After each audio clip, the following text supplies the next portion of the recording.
Back then, we weren't allowed to talk about things like this. But today, I will. Come now, dear, don't be shy. Pull up that old ottoman, the one with the faded needlepoint flowers your great aunt stitched what feels like a century ago. The spring's grown a little, just like my old bones, but it will hold you. Sit close. My voice, you see, has become a thin, papery thing, a rustle of dry leaves. It doesn't carry far anymore.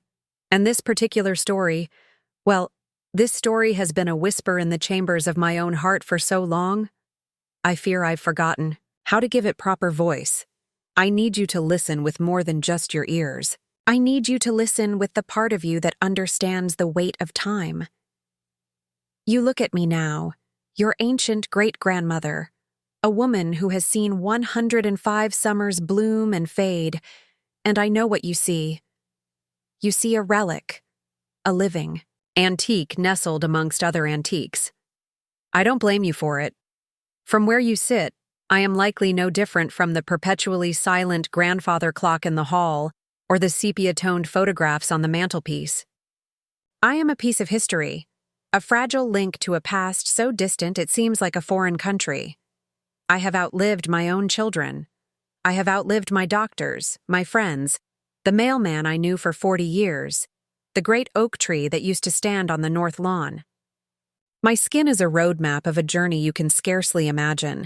My eyes are clouded with the dust of ages, and my memories of 1925 are, on some days, clearer and more vibrant than what I had for breakfast this morning. You see a woman who has been blessed with the almost comically absurd gift of a long, long life, a life you believe you know, a life that, from the outside, appears full to the brim. And all of that is true, in its own way. But it is not the whole truth. It is not even the most important part of the truth. It is a beautifully embroidered curtain, and I am about to pull it back. I need you to promise me you will stay until the very end of this telling. It is a selfish request, I know, but the last indulgence of a very old woman. What I am about to share is not an amusing anecdote from the good old days. It is a confession, one that has been waiting for the better part of a century to be heard. And if this unburdening of mine, this final accounting of a long-held secret, touches something in your soul, perhaps you could do me a kindness. I've been told that by liking these videos or subscribing to this channel, the stories travel farther. And this is one story I cannot bear to have die with me. For every memory you have of me, for every holiday dinner and birthday celebration, for every story you know about my life with your great-grandfather, there is a chapter that was violently torn out of my life's book before the ink was even dry. The ragged edge of that missing chapter has defined the shape of every other page that followed. My life has been a story written around a gaping hole, a void that I have spent a lifetime trying to decorate, to disguise, to pretend was never there. But the void is real. It has a name. It has a history. And all of it is contained in a small, unassuming suitcase that sits in the back of my closet. It's made of a dark green textured cloth, the kind they used back in the 30s. The corners are capped with leather that has been worn smooth and dark with time, and the single brass latch on the front is tarnished with a patina of green. It is not locked with a key. It has been sealed by something far stronger, far more effective, a young girl's terror and an old woman's shame. That suitcase is the true repository of my life. It is my heart, externalized, packed away, and hidden in the dark amongst the scent of mothballs and cedar. You, my loving, wonderful family, you think my heart is here, this tired old muscle still faithfully beating in my chest, a heart that beats for all of you. And it does. My darlings, it truly does. But the core of it, the part that was shattered into a million pieces when I was just 19 years old and never, ever truly mended, resides in that suitcase. It is a mausoleum for a single ghost. You see me as your matriarch, the unshakable root from which this great, sprawling family tree has grown. I hear you whisper it at family gatherings. Great-grandma is amazing, you say. She's the rock. You see a woman of formidable strength, a woman who survived the Great Depression with grit, who raised a family while her husband was away at war, who has faced every loss and hardship with a stoic and steady grace. But that strength, the strength you all admire, was forged in the fires of a secret agony. For my entire adult life, I have felt like a fraud. I have smiled at your weddings, my heart swelling with love, while simultaneously breaking for the one who wasn't there. I have held your newborn babies, inhaling their sweet scent, while my arms ached with the memory of a child I held for only 3 days. With every milestone our family has celebrated, I have felt a parallel, secret sorrow for a life that was never lived within these walls. This suitcase, it is not filled with the mementos of my life as you know it. It holds no letters from your great-grandfather, no photographs from my wedding day. It holds the ghost of another life, a life I extinguished before it could ever truly begin. It contains the first and last chapter of a story none of you have ever read. It holds the complete history of your great-aunt, the one none of you ever knew existed. To understand the choice I made, a choice that has echoed in this heart for more than 80 years, you must first understand the world I was born into. It was not your world.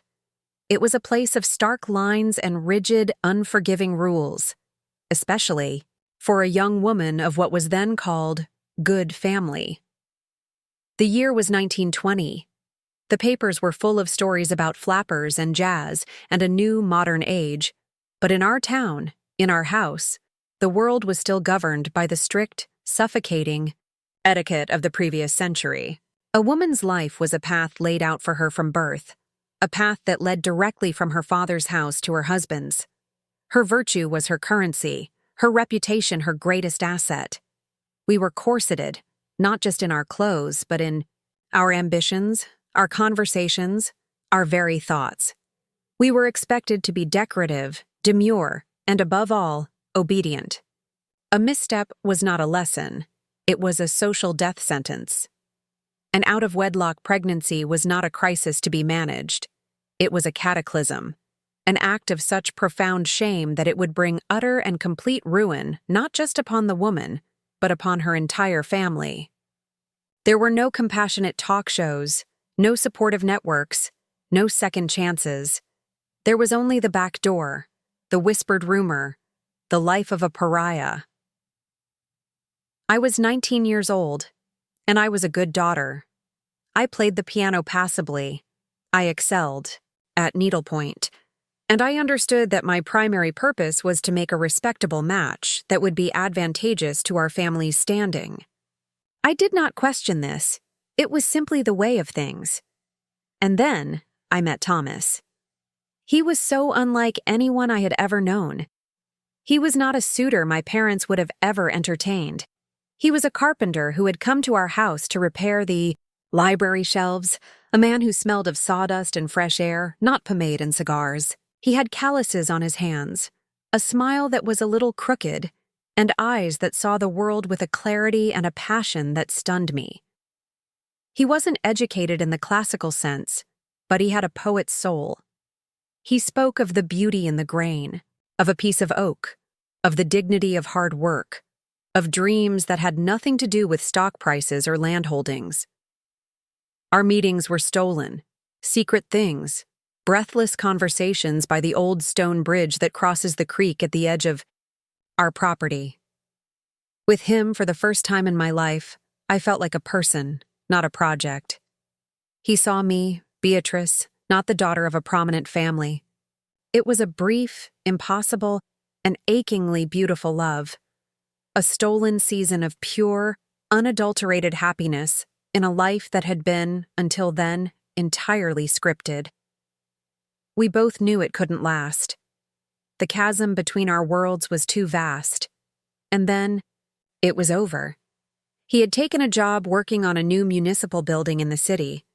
There was an accident, a scaffolding collapse. The news came to me indirectly, a piece of town gossip my mother mentioned over dinner, unaware that her words were shattering my world. A terrible tragedy, she said, clucking her tongue. Several men killed. One of them was that handsome young carpenter who fixed the library. I remember gripping the edge of the dining table, my knuckles white, a silent scream trapped in my throat. I had to sit there, through 3 courses, feigning a headache, my heart a gaping, bleeding wound that no one could see. My grief was as secret as our love had been. 2 months later, the true nightmare began. A persistent nausea, a strange new weariness. I was naive, but I was not a fool. The realization dawned on me slowly, then all at once, a wave of ice-cold terror that threatened to drown me. I was pregnant, Thomas's child. My last, secret piece of him was growing inside me, a truth that could not be hidden forever. I cannot adequately describe the fear of those months. It was a living thing, a constant companion that sat on my chest and made it hard to breathe. Every morning I would wake up and vomit into a handkerchief, terrified a housemaid would hear. I feigned a lack of appetite. I laced my corsets a little looser each week. I wore shawls and draped clothing, praying no one would notice the subtle changes to my figure. Every conversation with my mother was a minefield. "You seem pale, Beatrice. Are you quite well?" Her concerned questions felt like accusations. I was living on a knife's edge, utterly and completely alone with my terrifying, beautiful secret. With the clandestine help of our old, kind-hearted family doctor, a man who risked his own reputation to help me, I arranged to spend the final 3 months of my pregnancy away from home, under the guise of caring for a sickly aunt in another state. The relief of being away from prying eyes was immense, but it was replaced by the stark reality of what was to come. I gave birth in Deidsheim, a small, plain room in a discreet maternity home run by a church charity, with a stern-faced midwife as my only companion. The pain was blinding, but the moment they placed her in my arms, the pain vanished, replaced by a surge of love so powerful, so absolute, it felt like my soul itself was expanding. She was perfect. A tiny, miraculous being with a tuft of dark, curly hair, Thomas's hair, and eyes that even in their infant cloudiness seemed to hold all the wisdom of the universe. In the privacy of that room, I named her Rose, for the wild roses that climbed the stones of the bridge where her father and I had fallen in love. For 3 blissful, heartbreaking days, the world consisted of only me and my Rose. I lived in a bubble of borrowed time, memorizing her. I studied the miniature perfection of her fingernails, the delicate shell of her ear, the way her tiny hand would instinctively curl around my finger. I sang her the lullabies my own mother had sung to. Me. I whispered all my hopes for her into her sleeping ear. And all the while, I was engaged in a brutal, silent war with myself. The choice before me was a choice between 2 impossibilities. I could keep her. I could run away, find some menial job in a city where no one knew me, and raise her myself. But what life would that be? A life of poverty, of struggle, of constant shame. She would be branded a bastard, an outcast. She would pay for my sin every day of her life. Or I could make the ultimate sacrifice. The woman from the adoption agency returned on the 3rd day. She spoke of a wonderful couple, a lawyer and his wife, who had prayed for a child for 10 years. They could give Rose everything I couldn't.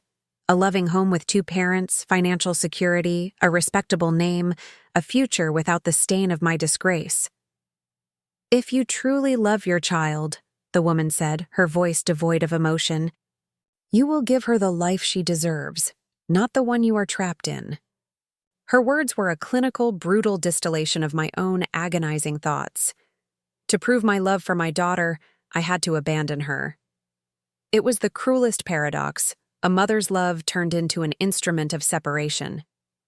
On that final afternoon, I dressed Rose in a soft, hand-knitted gown. I wrapped her in the warmest blanket I owned, and I held her to my chest one last time, trying to absorb enough of her to last a lifetime. Then, with a sob that tore from the deepest part of my soul, I handed my entire world over to a stranger. I watched her carry my daughter down that long, sterile hallway, her footsteps echoing, growing fainter and fainter until they were gone. I had saved her from a life of shame, but I had just sentenced myself to a lifetime of it. The journey home from that sterile, anonymous maternity home was the longest of my life. I sat on the train, staring out the window at a world that seemed both alien and painfully familiar.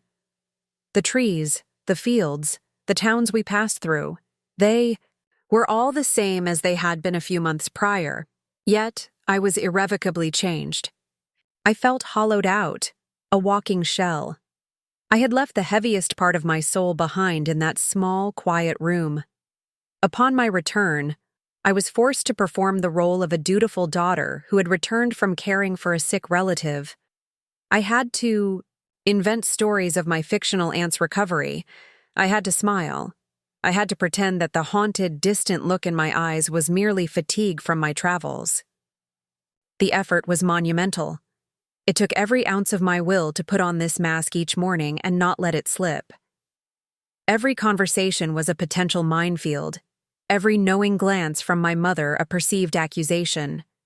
But the performance was necessary. It was the beginning of the great lie that would become my life. The world seemed to taunt me with what I had lost. Suddenly, babies were everywhere. In the arms of mothers on the street, in wicker prams pushed along the sidewalk, their gurgling, laughter echoing in the air like a cruel joke. Each sighting was a physical blow, a sharp, invisible punch to my gut that would leave me breathless. I would have to turn away, my hand instinctively going to my empty womb, a phantom ache blooming in my core. The grief was a physical presence, a constant companion.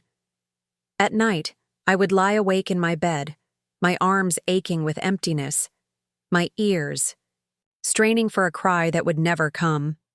I lived in a state of profound and absolute loneliness, surrounded by a loving family to whom I could never reveal the true source of my sorrow. My grief was a language only I could speak, and my only audience was the silence of my own room. About a year after I returned, my parents began to encourage a courtship with a young man named Arthur, your great-grandfather.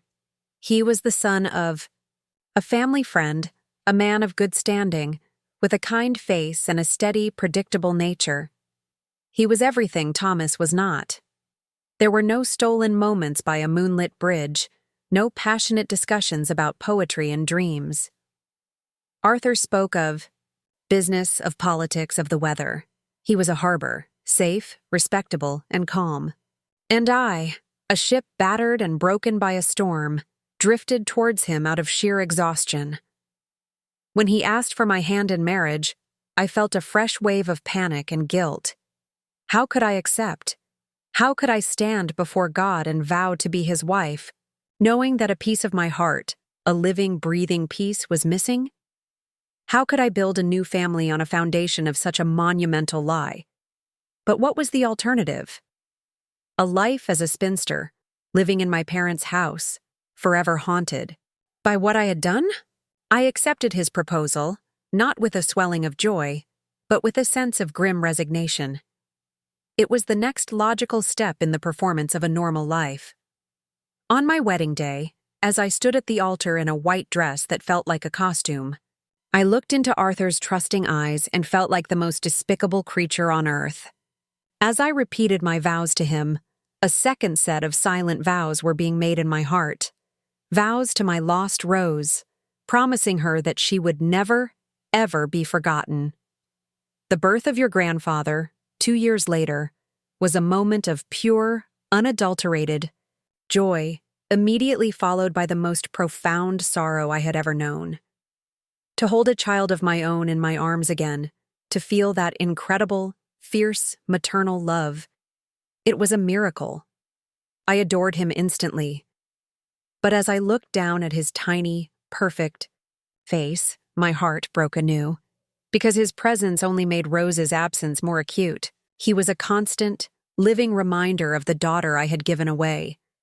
Every milestone became a bittersweet torture.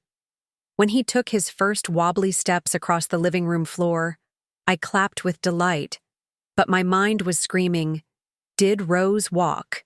This early? Did anyone cheer for her?" When he spoke his first word, "Mama," my heart both swelled and shattered. Did Rose ever speak my name, even in her heart? I read him bedtime stories every night, my voice soft, but my mind was always on the stories I would never read to her. Every scraped knee I kissed, every fever I soothed, every birthday I celebrated for my children was shadowed by the ghost of the one I could not mother. It was a secret, constant calculus of love and loss. On the day that would have been Rose's first birthday, I felt I was on the verge of madness. The silent grief was a pressure building inside me with no release. I had to do something. I went to my writing desk, took out a sheet of my finest cream-colored stationery, and uncapped my inkwell. With a trembling hand, I began to write. "My dearest precious Rose," the letter started. "Today, you are 1 year old. I cannot be with you, but I am with you in spirit. I pray that you are happy. I pray that you are healthy. I pray that you are cherished beyond measure by the new mother and father who are lucky enough to call you their own. Please know, my darling girl, that your first mother, the one who gave you away, loves you more than all the stars in the sky." The words poured out of me, tears splashing onto the page, smudging the ink. When I was done, I folded it, placed it in an envelope, and wrote her name, Rose, on the front. I had nowhere to send it. It was a letter to a ghost. I opened an old, empty suitcase in the back of my closet, a small green cloth case from a trip I'd taken long ago, and placed the letter inside. That act saved my sanity. It became my sacred ritual. Every year on her birthday, I would retreat to my closet and write to my lost daughter. It was the one time a year I allowed myself to be her mother. The letters chronicle a lifetime. Here is one from her 10th birthday. "My Rose, are you learning to play the piano? Are you kind to your friends? I hope you have your father's laugh and my love for books." Here is another from the height of the Second World War, when Rose would have been a young woman. "My darling, wherever you are in this broken world, I pray for your safety. I pray this war does not touch you. I think of you every day." Over the decades, the pile of letters grew, a thick stack of unspoken love. I added the few tokens I had of her physical existence. The single blurred photograph of her perfect infant face, a pair of tiny booties I had knitted for her in secret, the soft, worn receiving blanket she was wrapped in when I last held her. The suitcase became a shrine, a reliquary holding the relics of my deepest love and my deepest shame. Many years later, when your grandfather was grown and had children of his own, Arthur found me one evening. I hadn't heard him come into the bedroom. I was on the floor of my closet, the suitcase open on my lap, whispering to the photograph, tears streaming down my cheeks. "Beatrice, my dear, what is it?" he asked, his voice gentle with alarm. "What on earth is in that old case that could make you weep so?" The lie was on my lips before I had even thought of it. It was so practiced, so worn, so easy. "Oh, Arthur, it's nothing," I said, quickly shutting the lid, my heart pounding. Just a foolish old woman being sentimental, looking at old mementos, and mourning my own long-lost youth. All the things that might have been. He looked at me, his brow furrowed with a gentle confusion. He accepted my answer, of course. He was a good man who trusted his wife. But as he helped me to my feet and closed the closet door, I saw a flicker of something in his eyes, a deep, unanswered question, a sorrow in me that he could not understand. And I realized, with a chilling certainty, that a secret of this magnitude makes a liar out of you, but it also makes a stranger out of the one you love. In that moment, in his kind, questioning eyes, I had never felt more alone. To live to be 105 years old is a very strange and disorienting thing, my dear. You become untethered from the world you were born into. You are a living ghost, a curator of your own private museum, and your mind is a series of long, echoing galleries. Some are brightly lit, filled with the warm, vibrant memories of my life with your great-grandfather and our children, the life that all of you know. But there is another gallery, one I have walked every single day for 86 years, a gallery whose lights have never been turned off. It is the Gallery of Rose. In this hall, she is not a ghost. She is real. She lives a full and complete life, imagined by me in painstaking, loving, torturous detail. Her ghost has been my most constant, faithful companion. When I was a young woman, I imagined her as a little girl, and I would picture her running in a field, her dark curls flying behind her. I wondered, was she a boisterous child, or was she quiet and thoughtful like me? Did she love to read? Did she have a favorite doll?